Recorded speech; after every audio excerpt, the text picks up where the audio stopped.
Bonjour les amis de la magie du Bouddha. Alors aujourd'hui je vais faire une petite vidéo sur un sujet que j'aurais dû traiter il y a déjà fort longtemps, à savoir les katas des amulettes bouddhistes thaï. Les katas, c'est-à-dire les prières d'activation en français, des amulettes bouddhistes thaï. Donc déjà, une première chose, environ seulement 30% des amulettes ont une prière. Les autres 70% n'en ont pas. Ça, c'est la première chose. Il faut bien comprendre que environ les trois quarts des amulettes ne nécessitent pas de prière. Celles qui en ont une, il faut la réciter tous les jours avant d'enfiler l'amulette, avant de la mettre autour de votre cou. La plupart du temps, vous devrez prendre l'amulette entre vos mains, réciter la prière et ensuite vous pourrez la mettre. Dans certains cas rares, il peut y avoir un petit rituel ou des offrandes à faire. Dans tous les cas, je fournis la prière en version phonétique et les explications en français quand elles existent. C'est toujours précisé dans le descriptif de l'amulette. Avant de l'acheter, vous regardez si c'est marqué prière d'activation, oui, ça veut dire qu'il y en a une. Si je ne précise rien, c'est qu'il n'y en a pas. Ça sert à rien de m'en réclamer. Je ne peux pas en inventer. Même si j'ai très envie de vous faire plaisir, je ne vais pas inventer des prières qui n'existent pas. Contrairement à peut-être d'autres vendeurs, d'autres sites web, qui... là, on m'a raconté un cas la semaine dernière, quelqu'un qui lui a acheté 5 amulettes différentes et qui a reçu 5 fois le même kata. Voilà. Sinon, alors certains d'entre vous, même beaucoup d'entre vous, m'ont réclamé les traductions des prières. Ils auraient aimé comprendre ce qu'ils disaient, ce que je conçois. Seulement, ce qu'il faut bien que vous mettiez, ce qu'il faut bien que vous compreniez, c'est que les katas, parfois sont en thaïlandais, mais la plupart du temps, ils sont en pali, voire même dans des langages comme le khmer ou le lana. Donc le thaïlandais de la rue, de base, ne comprend pas le pali, ne comprend pas le lana, tout comme vous qui êtes français. Je doute que tous ceux... Vous prenez un français au hasard dans la rue, je doute qu'ils comprennent l'occitan et le latin, et le basque, et le ch'ti. Vous voyez ?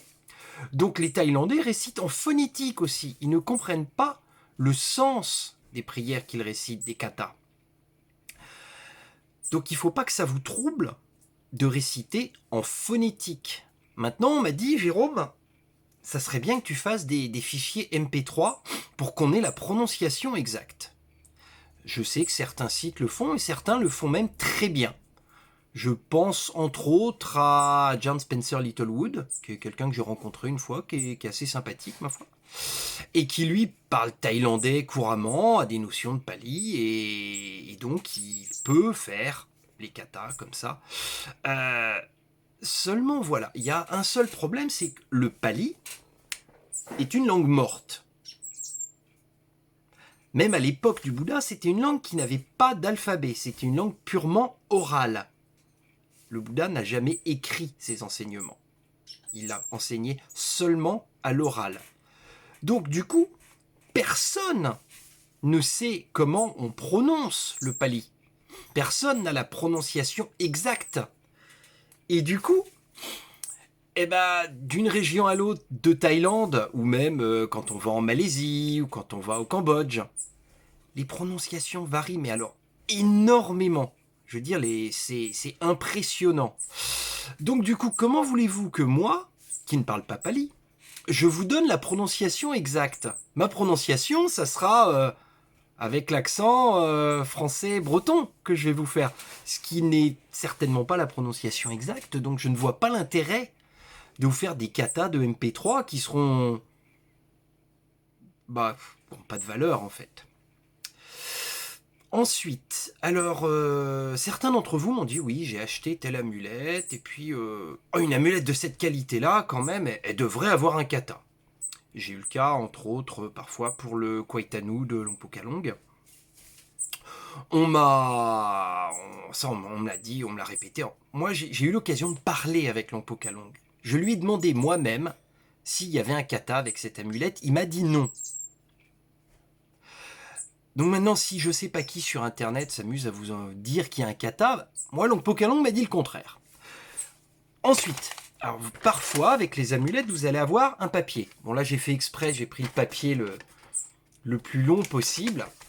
Et certaines personnes, moi j'appelle ça un papier d'authenticité du temple, c'est ce qui donne avec l'amulette. La plupart du temps, ça raconte un peu les légendes en rapport avec l'amulette en question. Donc si c'est un Praraou, ça raconte la légende de Praraou. Et puis ça vous dit, cette amulette a été faite au temple machin, par un vénérable, un tel. Et puis ça vous dit la date de la cérémonie, ça vous dit les différents vénérables qui ont été invités, qui c'est qui a allumé la bougie, dans quel ordre ils étaient assis dans le temple. Tout un tas de détails comme ça qui sont, ma foi, sans grand intérêt, savoir dans quel ordre les vénérables étaient assis dans le temple pendant la cérémonie. Vous, je sais pas si ça vous passionne, moi non. Donc je m'amuse pas à traduire ça. Qui plus est, alors certains d'entre vous me l'ont fait, je vous en veux pas, hein. Mais faut pas m'en vouloir non plus de vous dire ce que je pense. Ils ont été montrés ces papiers-là, parce que évidemment ils savaient pas les lire, moi je les ai pas traduits parce que ça prend un temps fou. Et ils ont été montrés ça aux personnes qui connaissaient, qui parlaient le thaï, donc genre le serveur de leur resto thaï préféré. Et le brave serveur, il a pris le papier, il a pris un air très, très inspiré, puis il leur a entouré une partie en disant « Ah oui, ça, c'est une prière !» Bon, qu'on soit clair, si le serveur, son métier, c'est de vous amener une assiette de somtam, de sourire et de prendre un pourboire, il y a une raison, c'est qu'il y connaît rien en amulette. Si moi, mon métier, depuis bientôt 20 ans, c'est de vendre des amulettes, il y a une raison, c'est que j'y connais quelque chose en amulettes. Vous voyez ce que je veux dire ? Donc si vous allez demander l'avis de votre serveur préféré et que vous pensez qu'il a raison face à quelqu'un dont c'est le métier depuis 20 ans, je pense qu'il y a quand même un problème. Sinon, qu'est-ce que je vais vous raconter d'autre ? Ah oui, les amulettes tibétaines. Les amulettes tibétaines n'ont pas de prière d'activation. Les amulettes tibétaines, on peut, si on a reçu le mantra de la déité en question, par exemple si on a une amulette de Guru Rinpoche, et qu'on a reçu l'initiation, le mantra de Guru Rinpoche, on peut très bien réciter la prière de Guru Rinpoche pour activer son amulette, pour la charger. Si on n'a pas reçu le mantra de Guru Rinpoche, ça sert absolument à rien d'aller sur YouTube pour trouver le mantra et puis de le réciter comme un petit singe. Ça ne vous apportera rien. Ça sera au mieux une perte de temps. Au mieux une perte de temps. Pour reprendre l'expression de mon lama, c'est la voie assurée vers l'échec.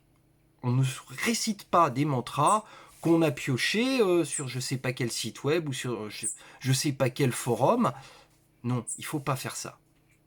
Même chose pour les amulettes. Si vous m'avez acheté une amulette Prapetta, ou une amulette Kwaitanu, ou une amulette, que sais-je, d'une déité ou d'une autre, et que je vous ai pas donné de kata, c'est qu'il n'y en a pas. Ça sert à rien d'aller trouver un pseudo-kata, je ne sais où, et de le réciter.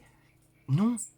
Non, parce que vous allez réciter n'importe quoi. Vous allez réciter des trucs faits par des gens qui n'ont aucune compétence, le kata ne correspondra pas à votre amulette. C'est comme si vous preniez n'importe quelle clé de voiture, et que vous essayiez de démarrer la bagnole du voisin avec, quoi. Ça marche pas comme ça. Pareil, si vous avez acheté une amulette qui a un kata, et que vous n'avez pas envie de le faire, vous n'avez pas le temps, il est certain que votre amulette n'aura aucun effet pour vous. Si un kata a été composé, c'est qu'il est nécessaire à la magie de l'amulette. Vous avez votre part à faire. Le vénérable qui a fait l'amulette a fait sa part, les bouddhas, les déités font leur part, et le troisième tiers, c'est à vous de le faire. C'est un peu comme si vous aviez acheté le plus beau parapluie du monde, il se met à pleuvoir, et non, je vais pas l'ouvrir. Pourquoi je l'ouvrirais ? Ah tiens, je suis mouillé. Il faut faire votre part. Donc, si vous n'avez pas le temps, si vous n'avez pas envie de réciter les katas, ce que je comprends, choisissez des amulettes qui n'en ont pas. Voilà. Sinon, c'est à peu près tout ce que je vais avoir à vous raconter sur le sujet. J'espère avoir été assez clair et que ça ait pu être instructif pour certains d'entre vous. Merci de votre attention. Au revoir.